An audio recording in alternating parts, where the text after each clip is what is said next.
ஒரு நாட்டுக்கு ராணுவம் எவ்வளோ முக்கியம். இந்த ராணுவம் என்னங்க பண்ணுது? எதிரி நாடு நம்ம மேலே படையெடுத்து வரும்போது என்னென்ன ஆயுதங்களை பயன்படுத்துவாங்க, எதிரிகள் எவ்வளோ பலம் வாய்ந்தவர்கள், அவர்களுடைய நோக்கம் என்ன, பிளான் என்ன, அவர்கள் என்ன ஆயுதம் வச்சுருக்காங்க, எல்லாத்தையும் தெரிஞ்சு வச்சுக்கிட்டு அதை தடுப்பதற்குண்டான வேலைகள், அதற்குண்டான ஆயுதங்கள், அதற்குண்டான பிளானு, அதுதான் நம்ம மிலிட்ரி பண்ணும் இல்லையா? அதே வேலையை தான் நம்ம உடம்புக்குள்ளேயும் நடக்குது.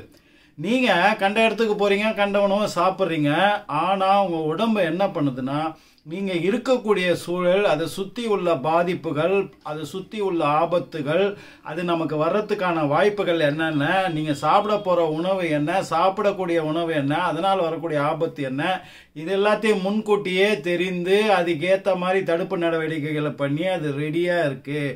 அதே மீறி உள்ள வர விஷயங்களுக்கு தேவையான விஷயங்களை இந்த மூளை என்ன ஆர்டர் போடுதோ அதுக்கேற்ற மாதிரியான விஷயங்களை தான் ரத்தம் பிற உறுப்புகள்லாம் ரெடி பண்ணுது.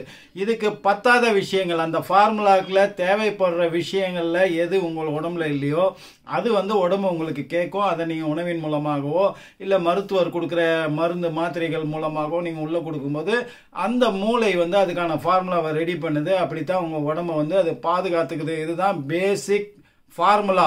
உங்களுடைய ஹியூமன் மெட்டபாலிசம், நம்மளுடைய உடம்பின் எதிர்ப்பு சக்தி இப்படித்தான் பண்ணுது. இப்போ நம்ம சாப்பிட்ற உணவுகள் இந்த மாதிரி ஃபார்முலா பண்ணுறதுக்கு யூஸ் ஆகுமே தவிர சில பொருட்கள் மட்டும்தான் இந்த ஓவரால் இம்யூன் சிஸ்டம், இந்த ஓவரால் இந்த அறிவு மூளைக்கு சொல்கிற அந்த வேலையை செய்து இல்லையா, திங்க் டேங்க் அப்படின்னுவாங்க.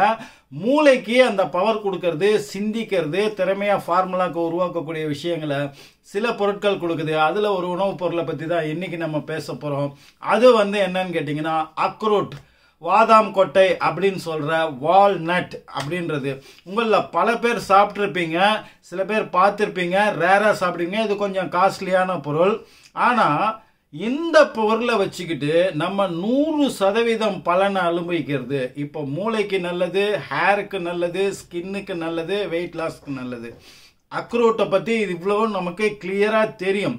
ஆனால் சில டெக்னிக் இப்போ நம்ம சொல்ல போகிற டெக்னிக் மாதிரி நீங்கள் பண்ணும்போது இதனுடைய 100% பலனை நீங்கள் அடையலாம். அது என்ன பண்ணணுன்றது தான் இப்போ நான் சொல்ல போகிறேன். நீங்கள் 2 வாதாம் கொட்டை, அக்ரூட் கொட்டையை எடுத்துக்குங்க. நைட்டு தூங்க போகிறதுக்கு முன்னாடி ஒரு 10 நிமிடம் அல்லது 15 நிமிடம் நீங்கள் ஒரு கொட்டையை இந்த கையில் வச்சுக்கிட்டே அதை நீங்கள் ரோல் பண்ண வேண்டும். ரோலிங் வால்நட் தெராப்பி அப்படின்னு சொல்லுவாங்க. சாதாரணமாக இருக்கும் கேட்கறதுக்கு. 2 கையில் 2 கொட்டையை வச்சுக்கிட்டு நீங்கள் அதை ரவுண்டாக அப்படி ரோல் பண்ண வேண்டும். அது உங்களுடைய விரல்லேருந்து உங்களுடைய அந்த உள்ளங்கையிலேருந்து அத்தனை இடத்துக்கும் அது போக வேண்டும். இப்போ இதனால என்ன நடக்குது? இப்போ அக்யூப்ரெஷரில் ஹேண்டில் ஏகப்பட்ட அக்யூப்ரெஷர் பாயிண்டிங் இருக்குது. இந்த விரல் நுனியில் ஆயிரக்கணக்கான மேக்னட்டோ ரிசப்டார்ஸ் இருக்குது. அப்படிலாம் நம்ம ஏற்கனவே பல வீடியோவில் சொல்லியிருக்கோம். அவையெல்லாம் மூளையோடைய கனெக்ட் ஆகிருக்கு. இப்போ அக்ரூட் கொட்டையை பார்த்தீங்கன்னா அது மூளையோட ஷேப்லேயே இருக்கும். அதை உடச்சி பார்த்தீங்கன்னாலும் உள்ளே மூளை மாதிரியே இருக்கும் அது.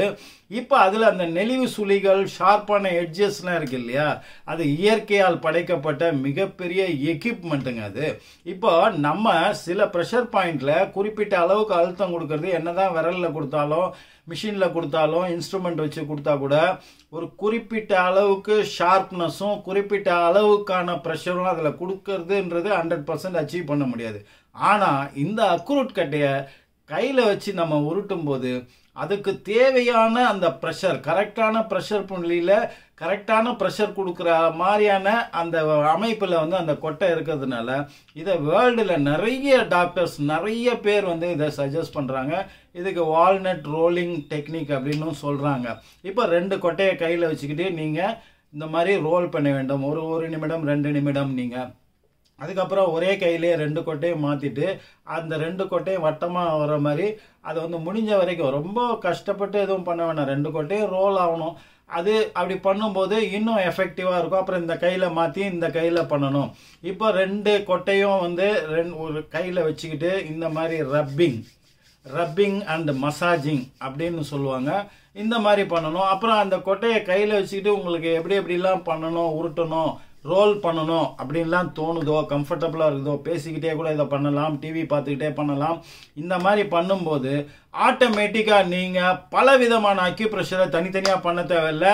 அந்த ஒரு 5-10 நிமிடத்திலே உங்களுக்கு அக்குப்ரெஷர் மூலமாக கிடைக்கக்கூடிய முழு ஆற்றலும் உங்கள் உடம்புக்கு கிடைச்சிடும். அதுக்கப்புறம் அந்த கொட்டையை வடித்து நீங்கள் ஒரு கப் தண்ணியில் அந்த 2 பாதாம் கொட்டை இருந்தால் போதும். பாதாம் கொட்டைன்னா நம்ம அக்ரூட் கொட்டையை சொல்கிறோம். அதை உடச்சி உள்ளே இருக்கிற பருப்பை எடுத்து அதை ஒரு கிளாஸ் வாட்டரில் நீங்கள் ஊற வச்சுட்டு மறுநாள் காலையில் ஏஞ்சி அதை சாப்பிட்டீங்கன்னா, அப்படியே சாப்பிடக்கூடாதா அப்படின்னு கேட்குறீங்களா? இது சீக்கிரம் ஜீரணமாகும். இது சீக்கிரம் ஜீரணம் ஆகாத ஒரு பொருள்.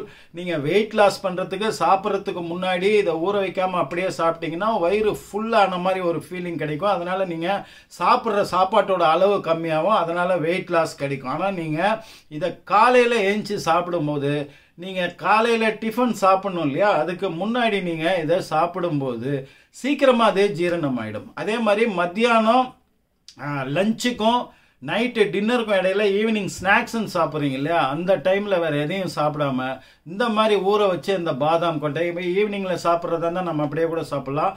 ஆனால் முழு பலனும் அதுக்கு கிடைக்கணும்னா அதை ஒரு நைட்டு ஊற வச்சுட்டு சாப்பிடும்போது அதில் நிறைய chemical benefits, medicinal benefits full பவரில் இருக்குது அப்படின்னு சொல்கிறாங்க. அது என்னென்ன விஷயத்தெல்லாம் கொடுக்குது உங்களுக்கு மெயின் ஹேரை பாதுகாத்துக்குது. மினுமினுப்பாக அடர்த்தியாக ஹேர் ஃபால் ஆகிறத, முடி கொட்டுறதை தவிர்க்குது.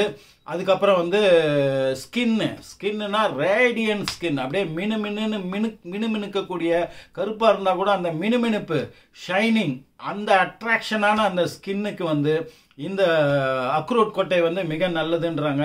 வெயிட் லாஸுக்கு நல்லது. மூளை, நீங்கள் ஒரு நல்ல மூடில் த்ரோட்டு நாள் ஃபுல்லாக இருக்கணும்னா இந்த அக்ரூட் கொட்டை மிகப்பெரிய மெடிசின். இது உங்களுக்கு ஸ்ட்ரெஸ்ஸு, மற்றது நைட்டில் தூக்கமின்மை, இந்த மாதிரியான பிரச்சனைகள் எல்லாம் போயிடும் உங்களுக்கு. நம்ம இந்த மாதிரி ரோலிங் பண்ணிவிட்டு அப்புறம் நைட்டு ஊற வச்சு நம்ம சாப்பிட்றதன் மூலமாக 2 பெரிய விஷயம் என்னென்னா, கேன்சர் செல்லை அது வளர விடாமல் தடுக்கும். கேன்சர் வருவதற்கு முன்னாடியே நாம் காப்பாற்றிக்கணும் இல்லையா. கேன்சர் டெவலப் ஆயிடுச்சுன்னா அதை க்யூர் பண்ணுறது கொஞ்சம் கடினம். அதனால கேன்சர் வருவதையும் கேன்சர் செல்கள் உருவாவதையும் இது தடுக்கும். அதே மாதிரி நம்ம உடம்புல உள்ள ஸ்கின் செல்ஸ், டெட் செல்ஸ், தினம் தினம் பல லட்சக்கணக்கான நம்மளுடைய தோல்ல உள்ள செல்கள் உதிர்ந்து முளைக்கின்றன. இந்த ப்ராசஸ் கரெக்டாக நடந்தாதான் உடலுக்கு அது நல்லது. பல்வேறு விதமான வியாதிகளுக்கு அது நல்லது. அதில் தான் கேன்சரும் ஒன்று. அந்த ப்ராசஸ் கரெக்டாக நடக்கணும். அதை 100% கரெக்டாக நடத்துறது இல்லாத கொலேஜன் உற்பத்தி, அந்த மேல் லேயரில் உள்ள ஸ்கின்னில் கொலேஜன் உற்பத்தி. கொலேஜன்னா என்னன்னா உங்கள் தோலுக்கான எலாஸ்டிசிட்டியை கொடுக்கறது. அப்போ அது என்ன மாதிரி ஸ்ட்ரெச்சஸ்ஸு, என்ன மாதிரி விஷயங்கள் பண்ணாலும் எலாஸ்டிக்னா அந்த எலாஸ்டிக்கை விரிச்சிட்டு விட்டவொடனே திரும்ப பழைய நிலைமைக்கு வருது இல்லையா. விரிச்சவொன்னே அப்படியே இருந்துச்சுன்னா அதுக்கப்புறம் சுருங்கி சுருக்கம் வருது இல்லையா. அதுதான் அந்த கொலேஜன் இருந்தால் தோலுக்கான எலாஸ்டிசிட்டி கிடைக்கும்.